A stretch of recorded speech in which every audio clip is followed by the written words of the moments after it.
ये इजाफ़ा, इफ्तिखार आरिफ का शेर है ना, एक मोहब्बत काफ़ी है, सारी उम्र इजाफ़ी है। तो एक मोहब्बत तो खालिद साहब के हिस्से में आ गई, बाकी इजाफ़त में है सब कि जितने लोग हैं। तो बहरहाल मैं परवेज़ भाई से गुजारिश करता हूँ कि तशरीफ़ लाएं, चंद अल्फाज जो भी उनका मन करे कहें।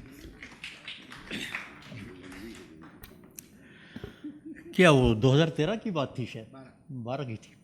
एक दिन अचानक मेरे पास फ़ोन आया, मैं रंजीत बोल रहा हूँ, मेरी जिनसे कोई जान पहचान नहीं थी। मैंने फरमाए किशोर नाहिद साहिबा आई हैं लाहौर से, वो आपको याद करती हैं। खैर किशोर जी से बहुत पुराने ताल्लुक़ात, मैं पहुँचा, ये इनसे मेरी पहली मुलाकात थी। और किशोर बाजी को मैं ही फ़िक्की ले गया था, जहाँ मुशायरा था पहला इनका, मैं वो अटेंड किया था और मैंने रंजीत को पहली बार वहाँ देखा था। मैंने अपनी तरफ से कोई कोशिश नहीं की, लेकिन ये है जनाब कि एक बार इनकी आपका हाथ इनके हाथ में आ जाए तो पहुँचा आ जाए, उंगली पकड़ते तो पहुँचे हुए पहुँचने।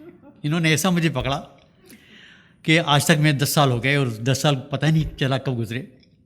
लेकिन मुझे भी लगा कि जो काम मैं बचपन की बात नहीं करूँगा, वो बड़ा डिफरेंस आ जाएगा। अपने बचपन में 40 साल पहले उज्जैन में जो किया करते थे छोटे लेवल पर, वही ये बहुत बड़े लेवल पर कर रहे हैं। तो जाहिर है मुझे भी थोड़ा नशा आने लगा और मैं इसमें शरीक हूँ। हालांकि मेरी मौजूदगी यहाँ गुलदस्ते से ज़्यादा अहमियत रही नहीं, लेकिन मैं साथ खड़ा रहा। लेकिन रंजीत कुमार की खूबी ये रही कि ये सफ़र में मतलब रिश्ता बनाते हैं और रिश्ते को निभाते भी हैं। इतने सालों में देख रहा हूँ कि इतनी भीड़, इतने प्रोग्राम, इतने मेहमान, सब, मैं अपनी बात कर रहा हूँ, ये सबके साथ होता होगा। मैं आधे घंटे से कहीं निकला, इनका फ़ोन आता, अरे पर आप दिखाई नहीं दे रहे। अरे भाई तुम मेरे साथ बहुत सारे काम है, वो तुम करो, हम तो वापस आ ही जाएंगे, चाहे वो दिन के 2 बजे हों या रात को 10 बजे के बाद डिनर छोड़ के चला गया, रास्ते में हूँ, इनका फ़ोन आ गया, आप दिखाई नहीं दे रहे। ये जो रिश्ता निभाने वाली बात है ना, ये इस आदमी, और ये उनकी कामयाबी है, इसमें इसका बहुत बड़ा रोल। अच्छा हुआ क्या था कि इन्होंने जो अपना नाम बताया था मुझे रंजीत, तो मोबाइल में रंजीत 2-4 और थे, तो इन्होंने अपना वो नाम जो है इनका कुंवर रंजीत सिंह चौहान, इतना भारी भरकम वो नहीं बताया था पहले, वो बताते तो मैं दबी जाता उसमें। तो मैंने उसमें लिख दिया रंजीत मुशायरा। हाँ, अब एक दिन उन्होंने देखा, अरे आपने मुशायरा लिख दिया, आप शायर लिखिए। तब मैंने उनको समझाया कि देखो शायर होना बहुत कमाल की बात है, उसके लिए ज़ौक़ चाहिए, शायरी का इल्म चाहिए, और ज़ुबान चाहिए, ख़यालात चाहिए, उन ख़यालात को अल्फाज में पिरोने का फ़न चाहिए, और फिर शायरी वो हो जो आप कहें और दूसरों को पसंद आए। अपनी शायरी सबको पसंद आती है, वो कहें तो वो एक कमाल है शायरी। लेकिन मुशायरा उससे भी बड़ा कमाल है, क्योंकि आप तमाम अपने शायर बड़े छोटों को मंच देते हैं, उनको कलाम सुनाने का मौका देते हैं, उनको सुनने वाले मुहैया करते हैं, और यही नहीं, उसके लिए जो तामझाम होता है बहुत बड़ा, जो सबके बस की बात नहीं होती। इसलिए शायर नहीं, अब मुशायरा है। अच्छा, इनको देख के मुझे अपने एक प्रोफेसर याद आते हैं। हम उज्जैन में थे तो हमारे पर प्रोफेसर नवीन डेविड अंग्रेज़ी के प्रोफेसर थे, लेकिन उनका उर्दू हिंदी लिटरेचर में भी बड़ा था, थिएटर भी करते थे, लेकिन कुछ फंडे उनके बड़े क्लियर थे। जैसे उनके पास लेम्ब्रेटा स्कूटर था, वो हमेशा नया दिखता था। तो मैंने पूछा सर ये क्या राज है इसमें, ये स्कूटर आपका हमेशा नया रहता है? कहले नहीं, ये छोटा सा फार्मूला बनाया है, अक्लमंद आदमी स्कूटर मांगता नहीं है, बेवकूफ़ को हम देते नहीं हैं। दूसरा ये था कि मैं क्योंकि क्रिकेट बहुत खेला और मैं वहाँ डिस्ट्रिक्ट एजुकेशन सेक्रेटरी भी था, और मेरा बड़ा अरमान था कि उज्जैन में रणजी ट्रॉफी मैच कराया जाए। एक बार कोशिश की, फेल हो गए। तो दूसरी बार जब सीज़न आया तो मैं नवीन साहब के पास गया, मैंने सर इस बार तो रणजी ट्रॉफी मैच कराना ही है। बड़े अच्छे से कराओ। मैंने सर मुश्किलें बहुत हैं, मत कराओ। मैंने कहा अभी आप कह रहे थे कराओ, अब आप कह रहे थे कराओ। अरे भैया तुम्हें कराना है तो मुश्किलें तो आएंगी, ऐसी मुश्किलों का सामना कर सकते हो तो कराओ, और नहीं करते घर बैठे। तो किसी डॉक्टर ने कहा कि मैच कराना है क्या?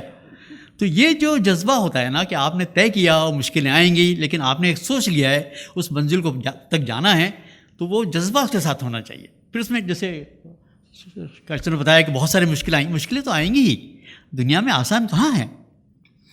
तो दूसरी बात ये कि जैसे डॉक्टर साहब ने कहा कि अभी हम बहुत ही मुश्किल तौर से गुजरे हैं, सभी गुजरे हैं, उसमें कोई शक नहीं कि इतना हेल्पलेस ज़िंदगी में हमने कभी महसूस नहीं किया। ना आप किसी के साथ खड़े हो सकते हैं, ना कोई आपके साथ खड़ा हो सकता है, ना आप किसी की मदद कर सकते हैं। आप अकेले हैं और सुन रहे हैं बस हर फ़ोन पर ये हो गया, ये हो गया, ये हो गया, खबरें रात दिन, एम्बुलेंस की सायरन सुन रहे हैं 24 घंटे। ऐसे दहशत तो ज़िंदगी में हमने कभी देखी नहीं। लेकिन इसीलिए याद आता है कि ये जो प्रोग्राम हैं, शायरी, अदब, कल्चर, ये ऐसे ही मौके पर काम आते हैं। आप सबको पता होगा, हिस्ट्री बताती है कि सेकेंड वर्ल्ड वॉर में रूस तो आधा ख़त्म हो गया था, आबादी ख़त्म हो गई थी, मुल्क ख़त्म हो गया था।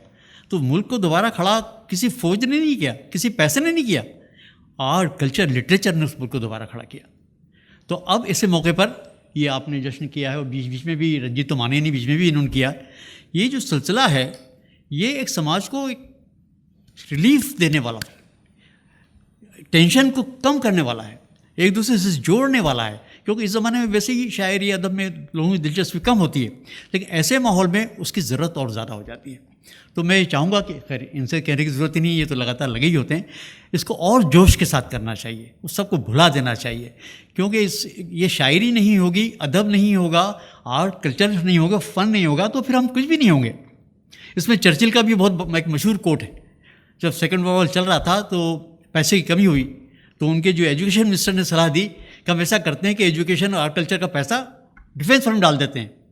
तो चर्चिल का जवाब था, फिर हम लड़ काहे कर ही रहे, हम काहे के लिए लड़ रहे हैं, यही हम ख़त्म कर देंगे तो फिर बचेगा क्या, ये बिल्कुल नहीं करें। तो मेरे जो 10 साल गुजरे हैं मेहनत से, मुश्किलात से, मेरी दुआ है कि ये सफ़र इस तरह जारी रहे। और आपने जो रंजीत साहब ने जो कारवां बनाया है, बल्कि मुझे क्या रंजीत ने इस पूरे कारवां में 2 अशार उर्दू के बहुत मशहूर हैं, उनको बताया है कि वो बिल्कुल सही है, उनको सही साबित भी कर दिया है।